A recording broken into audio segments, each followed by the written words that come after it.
Hi everyone, my name is Leo and with this video we will share a demo review of the Hotone Ampero II. First of all, we will hear the unit in action with a brand new demo song, then we will describe the main characteristics of the unit, then we will hear more sounds also comparing the Ampero versus real tube amps, checking out the behavior of the tone catch procedure, and finally I will give you my 2 cents. Let's start with the demo song.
Lifetime, so don't be so scared. We'll never regret, and I will not forget, and never regret.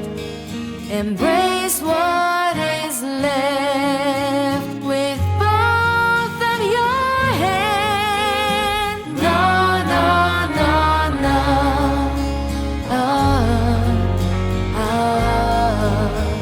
No, no, no, no, no.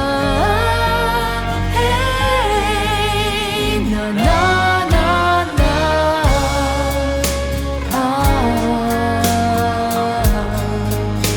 No, no, no, no, no, no.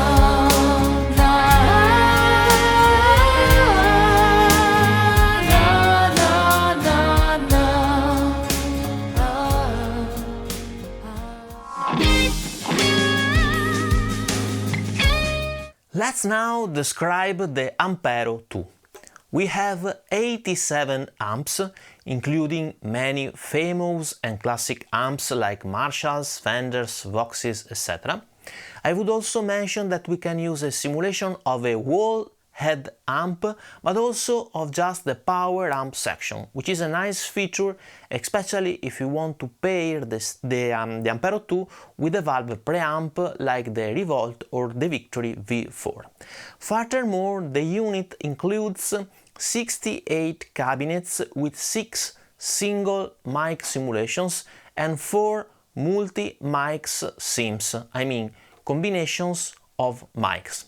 Obviously, we can place the mic across the cab wherever we want. We can load our own IRs in 50 user slots, and there are 20 selection IRs included in the box.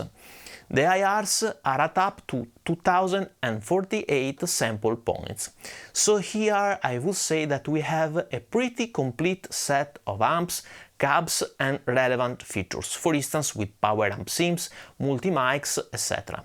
So that we can customize our tone how much we want. But of course, In terms of amp simulations, the coolest feature of this unit is that it is able to create and load profiles thanks to its tone catch feature. There are already a couple of videos in my channel that you can check out if you want to know how an Ampero profile performs versus Nano Cortex, Tone X or Kemper, and how to create profiles. And we can also tone catch pedals like overdrives that we can then pair with the tone catch of an amp, like I did in the demo song, where I have coupled a tone catch of a Maxon overdrive with the one of a Soldano SLO 100. Then we have more than 60 effects covering distortions, dynamics, filters, modulations, delays, reverbs, etc. Here I would mention that we have dedicated effects for the voice, like an auto-tune for automatic vocal pitch correction. The amps, cabs and effect can be stored in 300 presets with 75 banks of 4 patches for each bank. Each preset can manage 4 scenes for gapless switching. The looper can be pre or post, and the maximum recording time is 60 seconds in both modes. In terms of signal chain, the Ampero II runs 12 simultaneous effect blocks that we can arrange in whatever order we want, also with the possibility to use many times the same effect block and with the availability of parallel chains. With parallel chains we can, for instance, load 2 amps in parallel or 2 delays, etc. Furthermore, we can assign an independent chain to each of the 2 stereo input, for instance, using a chain for the guitar and the other one for the voice. Of course, if we assign an independent chain to each of the stereo input, then each of the 2 chains cannot contain parallel effects itself, like parallel amps or parallel delays, etc. Obviously, here the limit is the DSP, as complex signal chain, for instance using cab instead of IRs or HQ amps, can draw a significant part of the DSP at our disposal. The software is still in beta, therefore we will do more detailed videos about the signal chain when the official firmware will be released. In terms of features, I would also mention the 5 inches touch screen, the 4 foot switches and the possibility to manage 4 scene for preset to allow gapless switching. The unit, differently from the Ampero Stage, does not offer a built-in Bluetooth module. Let's now talk about the I/O. We have one external controller input, an unbalanced input and a Combi 1, which allows to connect another instrument or a mic. In fact, this input also manages phantom power. Then we have 2 TRS jacks for the effect loop, and being TRS we can use stereo effect pedals. Then we have stereo, balanced and unbalanced output, an aux in and an headphone out. The MIDI ports are on the side of the unit and are regular MIDI ports. The unit can serve as an 8x8 channels audio interface via USB-C. It manages sample rates at 24 bits and 44.1 until 192 kHz, which is pretty cool and unique in this type of units, even because we have ESS SABR series independent AD and DA converters that are among the best ones in the market. The dimensions are the ones shown in the screen. The weight is around 1.7 kilos and it draws max 1.2 ampere of power at 9 to 18 volts.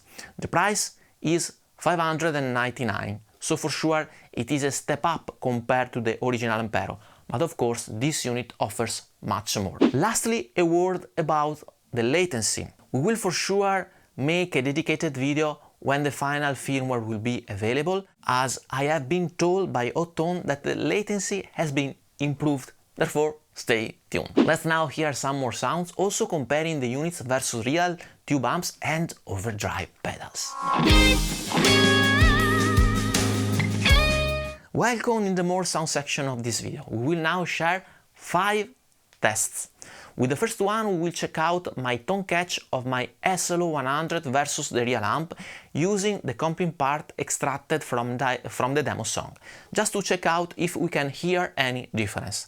Then with the second test we will check out a tone catch of a Maxon overdrive followed by the aforementioned tone catch of the Soldano versus the real Maxon and the real Soldano. Here I think is where the tone catch expresses its maximum utility. As you know, somehow I never felt so comfortable with the overdrives inside the Ampero, where the tone catch of my Maxon sounds pretty good, in my opinion. With the third test we will simply hear a clean sound of a deluxe reverb in the Ampero, also using some effects like a chorus, a delay and a reverb. Then we will go ahead with some more technical tests where we will check out the dynamic range and the note envelope management of the Ampero versus the real deal. With two simple test riffs we will check out how the Ampero tone catch reacts to our touch, how it cleans up and breaks up according to how hard or soft we push the strings, and if the Ampero respects all the nuances of our picking technique. Let's now start with the first test, Ampero tone catch versus real amp.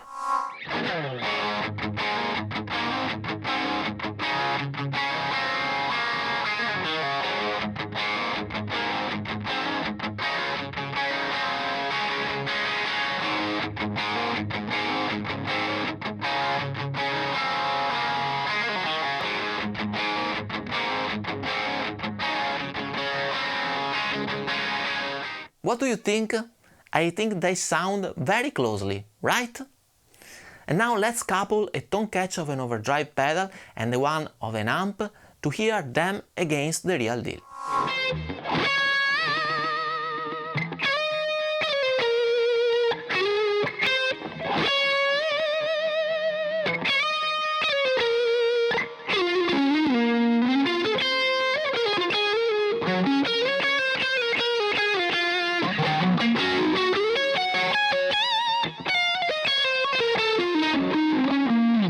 Well, this is where the tone catch shines, in my opinion, as the tone catch of the pedal and one of the amp together mimic pretty well the real Maxon plus Soldano.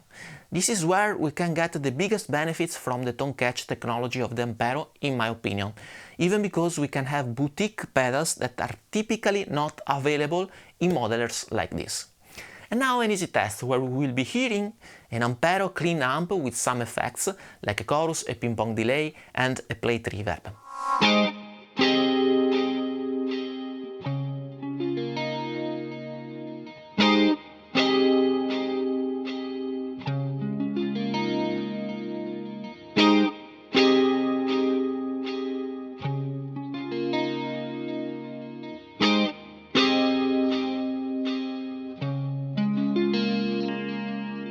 What do you think? I think the effects are pretty nicely embracing the clean tone. But of course, when we talk about effects, personal preferences are pretty important. And now let's go ahead with the more technical tests about dynamic range and note envelope.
Okay, please tell me your opinions in the comment section below. I'm pretty curious to discuss and share the tonal difference you may have heard in the comment section. And now let's jump to the conclusions with my 2 cents section of this video. Final considerations here, and please notice that these are gonna be my personal opinions for my specific use cases, and you may not agree with me, and this is totally fine. Furthermore, Hotone has sent me this unit for free, but they are not asking me to say anything, and this video is not paid or sponsored. Let's have a look at the pros and cons of the unit. The pros. Of course, the possibility to create and load profiles is a very nice pro. Providing these functionalities, Hotone basically joined Neural DSP in the arena of the units which provide both profiling and modeling, where many of the contenders offer profiling or modeling, but not both together. The profiling procedure is still in beta, but it already provides good results, and this is a good thing. I especially like the possibility to use the profiles of my own overdrive pedals, as I not always appreciated the overdrive pedals inside the Ampero, where using the tone catches of my favorite pedals really has enhanced my experience with the Ampero II, even because in this way we can have pretty boutique pedals just within reach. Furthermore, I appreciate the amp, cab and the IR customization possibilities. I mean, we can, for instance, just use a power amp sim to couple the Ampero II with the valve preamp, or we can use a cab with a double mic simulation, or we can use our own IRs, etc.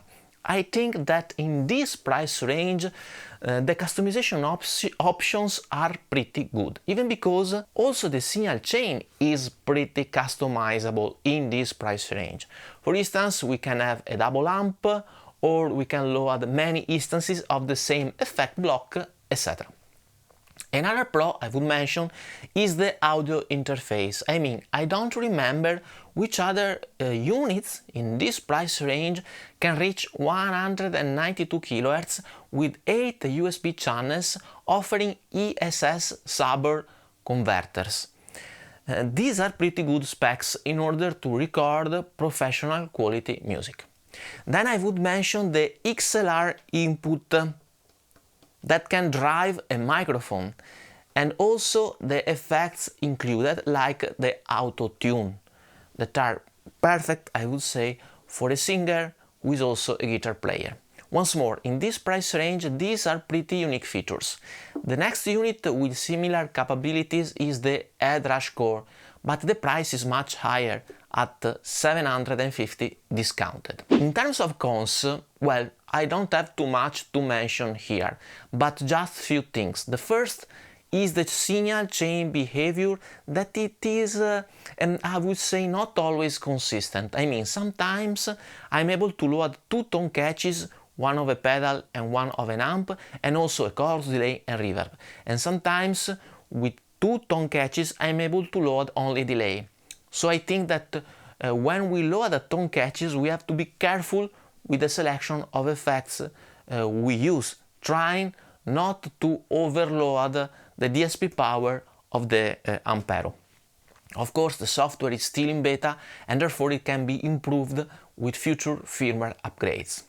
Then I would mention that it is not possible to change the names of the scenes, for instance calling them intro, outro, solo, etc. I'm pretty sure that also this possibility could be added with firmware upgrades. In terms of price, it is for sure higher than the original Ampero, but it was to be expected, as we have the XLR input, the possibility to create profiles, external stereo effect loop, etc. And I think these features are worth more money compared to the less expensive original Ampero. All in all, well, I'm pretty impressed by the versatility, the quality of tone and the customization possibilities offered by this unit. And I think here we have a contender for even higher priced modelers, especially considering the profiling features now offered. that allows us, for instance, also to profile our boutique pedals. So that's all. I'm now really curious to hear your opinions. What do you think about the Ampero II? Which are the main contenders to which I should compare this unit? Please let me know your precious and valuable opinions in the comments section below. We have now reached the end of this video. Hope you enjoyed, and if you did, please subscribe to my channel, ring the notification bell and leave a thumb up, as it would really help me to make more videos like this. If you're interested in my IRs or Tunix profiles, you can check out the link in the card above or description below, where there is also a link to a playlist of songs of mine and to my new EP, Art, Love, Freedom. Thank you so much for watching, and see you soon in the next videos. Bye bye.